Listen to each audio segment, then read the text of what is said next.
Welcome to Trailblazers Spotlight, where we meet the leading innovators in Web3 and Metaverse marketing and explore their stories and insights. The star of this Trailblazers episode is Justin Hochberg, the founder and CEO of the Virtual Brand Group, an award-winning company that strategically accelerates consumer brands by innovatively leveraging Metaverse Web3 technologies across gaming, marketing, advertising, communities, and fashion. Some of VBG's success stories include first AI fashion line for Mattel, first brand to ever deploy AI on Roblox, the number one retailer by sales on Roblox, the first virtual product to become physical merchandise, the first celebrity IRL fashion duplicated virtually, first award winner Best Digital Product by Licensing International for Web3 activation, first Web3 project to ever win Licensing Executive International's Most Innovative Deal. Phew. And this is just a condensed list. Obviously, an extremely impressive resume. With all of this going on, I am honored you found the time to join us today, Justin. Dan, thank you for being there. And I have to say, it's kind of embarrassing listening to that list. So whoever gave that to you, I need to have a chat because it is a little too much for even me to take. And that is saying a lot.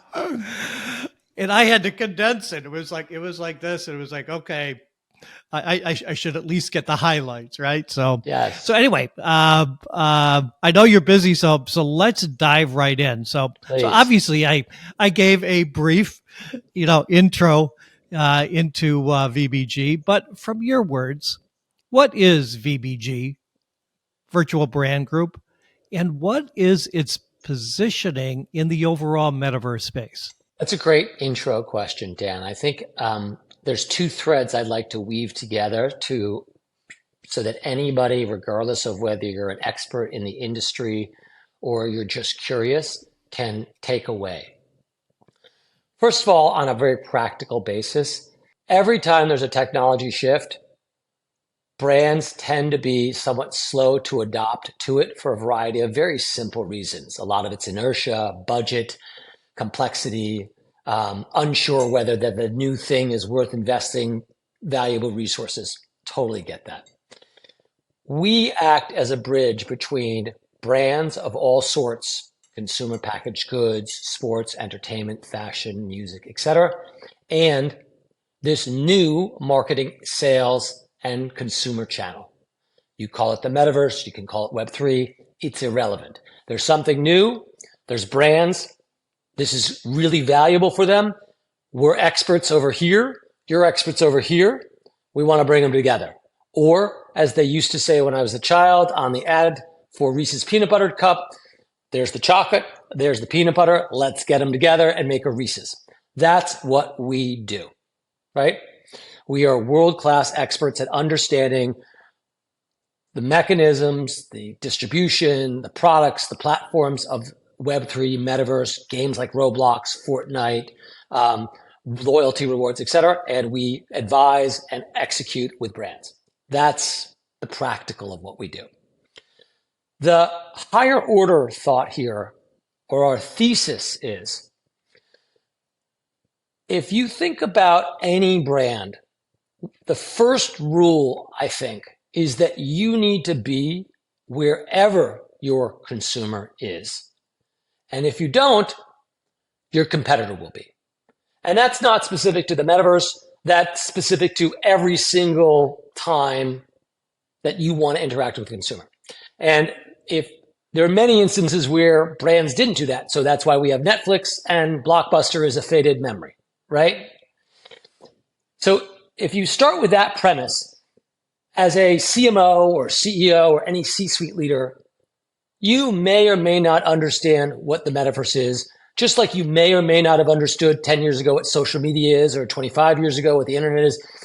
But you do know that even if you don't get it, there's so many people now using this. I think we're up to about 600 million people per month buying goods in the metaverse that You don't have to get it. You just have to know that your consumers get it. Okay, so that's part one.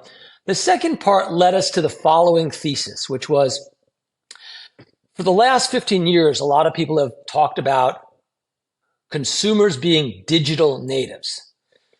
You know, people who are used to only swiping with their finger. And when they go to a museum and see a screen and it doesn't do that, they come back and say, why is it broken? Right? They're used to purchasing more on Amazon than they are on walking into a store, right? These are digital natives. Many books have been written about.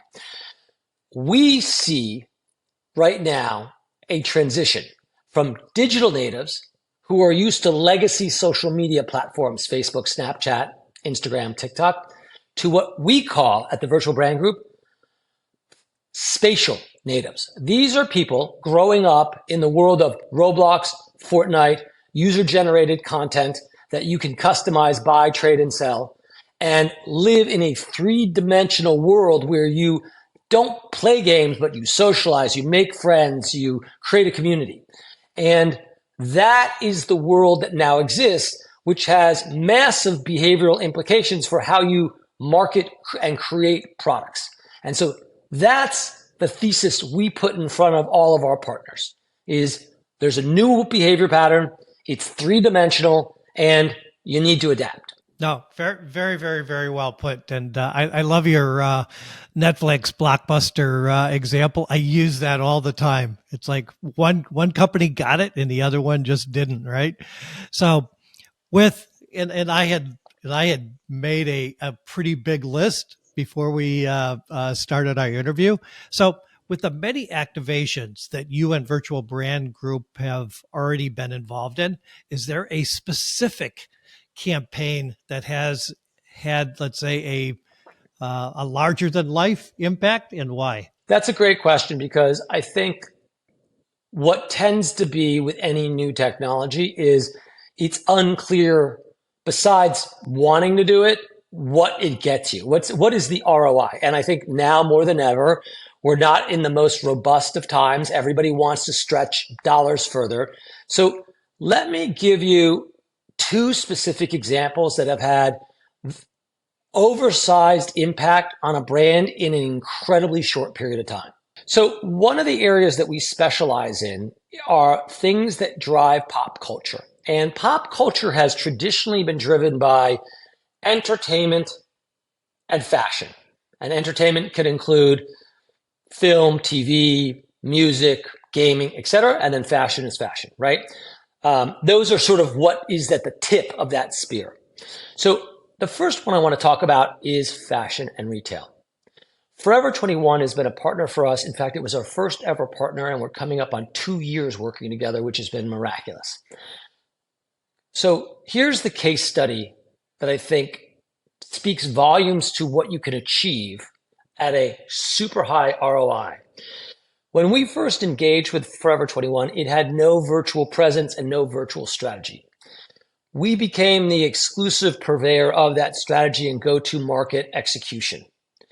We developed a roadmap, and over that course of time, we started relatively simply.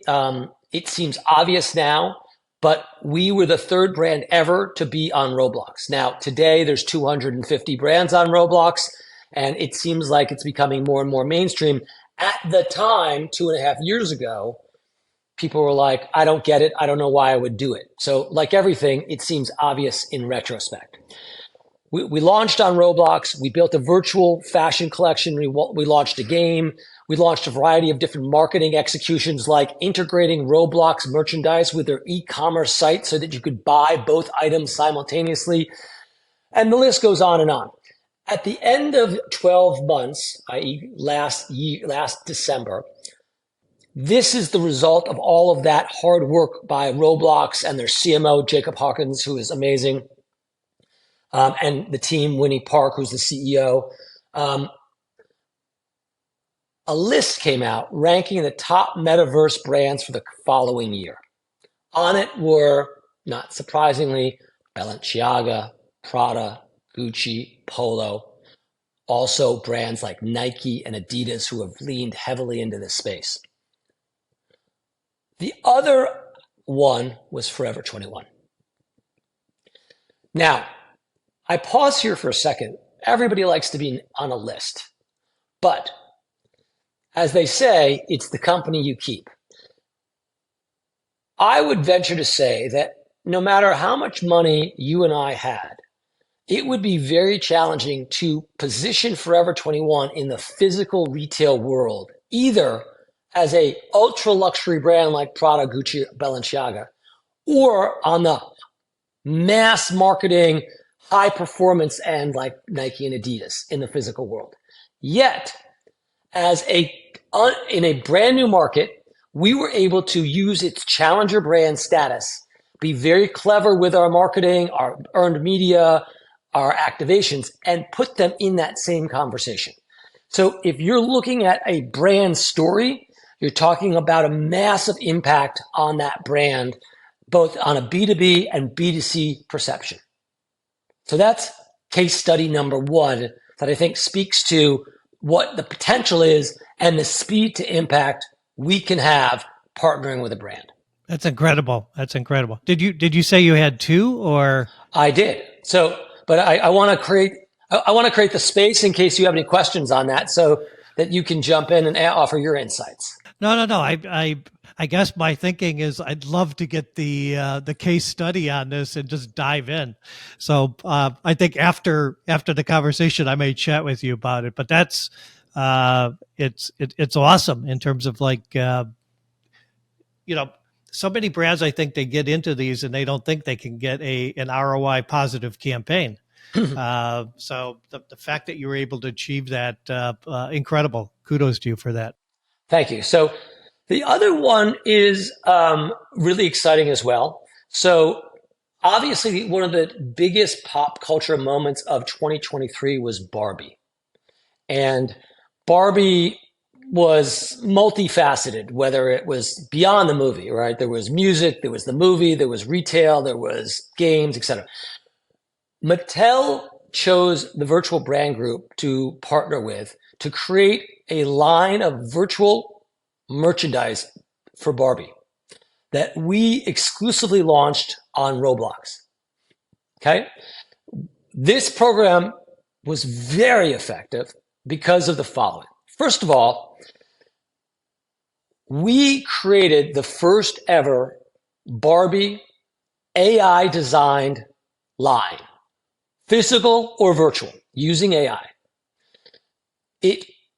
Cut down, I'll go for what we did and then I'll give you the results. Second, that ended up being the first ever AI designed collection ever offered on Roblox. Third, the key to marketing and distribution is as wide as possible. The world is a very crowded place, whether it's many stores in a mall or many games in Roblox. Knowing that, we developed a retail distribution network of a pop-up store that is this beautiful Barbie multi-dimensional store where you could enter, try on clothing, interact, etc. That was like a mini game. And we distributed that across the entire Roblox ecosystem to hundreds and hundreds of games. And that had not been done before in that way. Now, what did that yield? Three really key things. First of all, fashion has a very challenging past about how sustainable it is. It's not exactly the most sustainable. So we were able to create a virtual line of clothing that was 99% more sustainable than a physical line of clothing, right? We were able to use AI to reduce the production and creation of the fashion line by 94%. And the cost by 98%. Okay. Next, we were able to distribute this line of clothing as both a sales opportunity and a marketing opportunity throughout the network. And the result was we engaged over 315 million people in 8 weeks. Now, just so you think I'm not fudging the numbers here, when I say engage, I don't mean some vague, like they kind of looked at it. I mean, people came up to this experience which we can show a picture of in the article. They went there. We tracked it with data that I have proprietary. They engaged with the product. They tried it on. They walked around with it, and they spent on average over 4 minutes up to 17 minutes per engagement. Okay. For context, the average TikTok video is viewed for less than 3 seconds. The average click-through rate on Facebook is less than 1%. The net result is, 1, we saved a lot of money and time. 2, we positioned a retail story to an innovation story, and we appeared in press that was beyond just Entertainment Weekly and fashion things, but Forbes wrote about us, in a business story. They talked about, Charlie Fink, who's a leading thinker there, wrote about the sort of week in, innovation. So we moved this to an innovation story as well as a fashion story. And last but not least, and this is the $1 million question, is where's the money? This program was 3 times more effective than your average TikTok campaign, a 3x return on ROI. Wow. That's huge. And TikTok is offering some of the best ROIs versus like any other platforms right now. Yes. That's huge. And I just want to say that although I talked about it being Barbie, it's not because this was Barbie. It's because we pulled the right levers. Some of this stuff I know, some of this stuff I don't know. I try to keep up as much as I can with everything you're doing, but I think it would be a full-time job, to be honest with you. But so are there any initiatives your company is working on right now that you think, that you feel could be a game changer within the space?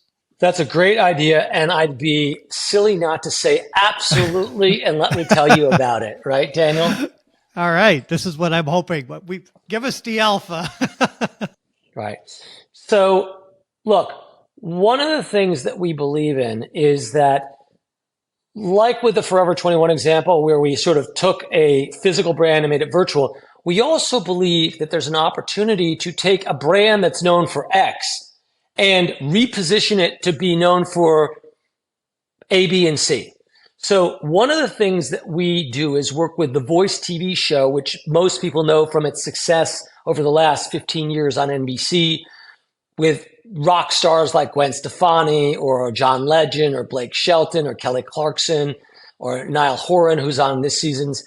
And so we have created a strategic roadmap where we are doing 3 things with The Voice. One is we are taking The Voice, which is typically done country by country. There's a US voice, there's a French voice, there's a German voice, but never do they communicate. The fans on each one are completely different. So we have been building out over the last year multiple virtual games and worlds where fans can aggregate across borders and without language barriers. And we have this year, in 1 year, built across 3 different platforms with a 4th about to come online. And by the time this airs, we will have launched on Roblox for the first time, the first reality TV show ever to be on Roblox, with a unique virtual fashion collection themed to the rock stars that are the coaches on the show. So Gwen Stefani, Gwen Stefani, Niall Horan, John Legend, and Kelly Clarkson will each have their own virtual fashion line there on the platform, as well as other really cool, unexpected virtual lines. And so we're moving them into multiple platforms, and we are repositioning them as a virtual fashion brand. So I know that you think The Voice is music, but if you think about it, music and fashion have always gone hand in hand. The Grammys are coming up not long after this podcast is going to air. And if you look at what people are wearing to the Grammys, or if you look at who goes to the Met Gala, all the musicians, music and fashion are intertwined. And so for us, when we looked at the brand of The Voice, we thought, well, why isn't The Voice a fashion line? And our fashion line that we've put out in the market is both a couture fashion line that you might wear to the Grammys, but it's also streetwear and accessories so that it's a fully robust line. And we're not looking at this as a promotional vehicle. We believe that this will be a multi-million-dollar brand as its own business. So that's super exciting. Wow, that's turning the tables upside down, isn't it? I think maybe Blake Shelton will want to come back to be part of this. Yeah. But no, that's awesome. Looking forward to hearing more and more about that. I have to. I cannot ever do any of these interviews without asking a question about AI. I've been in the AI space for a while, so really keen. And you've already mentioned it for I think you had indicated that like you were the first one to actually on Roblox do an activation with AI. But how do you feel it playing out in 2024? It's a great question. How do you want me to take that? Are we talking about Roblox? Are we talking about virtual worlds? What lane do you want to be in? I think just generally virtual worlds, kind of like the space itself, and how you feel. I mean, obviously Roblox is part of it, but more higher level. Well, look, I've always said that at this stage of AI's development, and I think this stage will be different when we speak next year, because you're one of my favorite podcasters and I want to make sure that we speak often. This year, the way I and my team perceive AI is it's a tool. Much like we all use Photoshop or something like that, or programming language like Python or Blender or whatever you tend to use, it is something that is a tool that humans use. And so the most powerful use of AI right now is driven by HI, human intelligence, right? AI on its own is not useful. It requires prompts. It requires refinement. It requires expertise to know the nuances of it. And so I think what you'll start, so that's something that we're already seeing, and I think that'll continue for some time until it makes that next logical leap when it gets to a large language model that might be GPT-5 or more. I don't know where that's going to be, but I think that's where we're going. I also think, practically speaking, having spoken to the leadership at Roblox and Fortnite and various other platforms, their goal, and I applaud them for this, is to enable as many people to use the platform with the lowest barrier as possible. So if you think about YouTube or Facebook, part of their brilliance is that all you need is a phone and upload it to YouTube and you're in business. Now, that could be me and that could be Mr. Beast, but we're both doing it with almost no barriers to entry. If you think about Facebook, you just open an account and you start posting stuff. Now, those are relatively simple transactions. When you start thinking about virtual worlds and all that stuff, you're talking 3D, you're talking code. So what's going to happen, and is already happening, is that Roblox is rolling out text to code development. So you can just speak or write, build me a castle with a flaming flag, and it will appear. So that reduces the barrier so that everybody can participate in the community. So you'll see a lot of that happening, amongst many other things. I mean, the data analytics and the marketing and all that stuff. But from a platform consumer's perspective, I think you're going to start even seeing it easier and easier for people to engage in more and more complex ways of building and making things.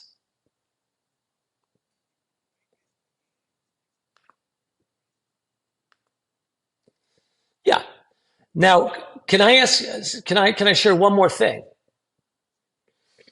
One of the things that we strongly believe in is that the world of three-dimensional spatial natives and virtual experiences and the Web3 and the Metaverse, we do it a disservice if we only talk about it as a silo of activity. When the internet was invented, it was this thing over there. Today, it's baked into all of everything we do. This Zoom or podcast is a perfect example. Not once have we ever mentioned that we're using the internet. Yet, it is the backbone and technology that fuels this entire experience that you and I are enjoying right now. So, as technology matures, it becomes ubiquitously weaved throughout an organization's activities. To that extent, what you will see next year that we did already is the merging of the virtual and physical businesses so that if you're in Roblox, you can purchase an item that exists in the real world or vice versa, that these two worlds are going to merge. Now, I know that already exists because at Roblox's Investor Day, Christina Wooten, the head of global partnerships, stood up and talked about how they were going to empower that capability. And you know what they talked about as the first ever example of that? I don't know. Which one? I'm guessing it's one of your projects. It's even on the list that you read out so generously at the beginning of this show.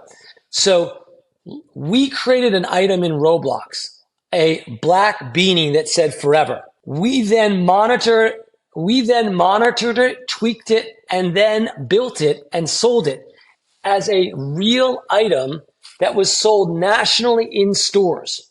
It is the only example that has ever existed so far, but it demonstrates how to do very sophisticated, cost-effective, sustainable R&D for products that then can become real-world things. That is a major trend that you will start to see next year that we're already working on 5 or 6 projects related to it. And I'm very excited about that. No, that's very cool. That's very cool. And brands, I think more and more brands need to be jumping on this bandwagon. And this then leads to my next and final question out of the 5. So I'm a firm believer, and I can tell just by how you're answering that as well, that the sooner that brands begin their metaverse journey, again, metaverse, however you want to, title it or whatever, the sooner they can get an edge on their competitors who may be slower to adapt. And that's always been the case. So what is your perspective? How can brands best start to use these new platform technologies now? Well, I think for me, I've been in various different industries, often early on, whether it's been my time at Microsoft or even back in the day in Eastern Europe when the wall came down. And what I always say to teams that I work with and build is the key is to find the easiest first yes. And typically that lives in a space where they're already operating as opposed to something they're not. So here's a pitch that I would offer any brand to think about. Close your eyes, Daniel. I want you to play along. Close your eyes and listen to the following information. And then I'm going to ask you a question, a simple question. If I told you there was a marketing and sales channel which has 600 million consumers that are your core demo, heavily indexed to a very elusive youth demo, would that be a market you'd want to go after? Yes or no? Okay, now close your eyes again. Given how competitive the landscape is, regardless of the product, I think there's only one metric that matters. It's not money. It's not average revenue per user. It's only one thing, because it's the one common denominator, and that's time. We all have just 24 hours. So we're all, as brands, competing for time. If I told you I know a place where people spend more time than TikTok, Facebook, and Instagram combined on average per month, would that be a market you want to be in? Yes or no? Same answer. Hell yes. Hell yeah. And if I told you you could get there using a portion of your current legacy social media, Snapchat, Facebook, just a portion, that would deliver 3 times the ROI, would you be willing to try a program? Yeah, I'd be an idiot not to, right? Okay. Now, that's the pitch. What am I talking about? I'm talking about marketing, what we did for Barbie, what we did for Forever 21, what we're doing for The Voice that just happens to be in the metaverse. Whether it's in the metaverse or not isn't important. For you as a brand marketer, stewarding brands and dollars, those things are probably the most important thing to know. No, very, very well put. Very well put. I try to do that myself often. So I like the way that you just handled that. So Justin, thank you so much for sharing your insight. This has been incredible. To be honest with you, I could go on for hours. You're just like so full of like exciting information. So again, we'll definitely be doing this again, 100%. So if a brand is listening in and they closed their eyes and they responded, affirmatively as I did, how can they contact you or VBG to discuss possible collaboration? That's a fantastic question, and thank you for that. There's 3 easy ways. The first one is just hit me on LinkedIn, Justin Hochberg. Happy to respond there. The second is virtualbrandgroup.com. That's our website. And third, because I know you have a super high quality of people who listen to this, I will give out my personal office email, which is justin@virtualbrandgroup.com. All right. Cool. So again, thank you so much, Justin. Dan, it's an absolute pleasure. This has been great. Thank you for showcasing the work that our partners are doing. We feel like they all deserve most of the credit, and we're just happy to be along to support them. All right. We'll be talking again soon. Take care. Take care, Dan.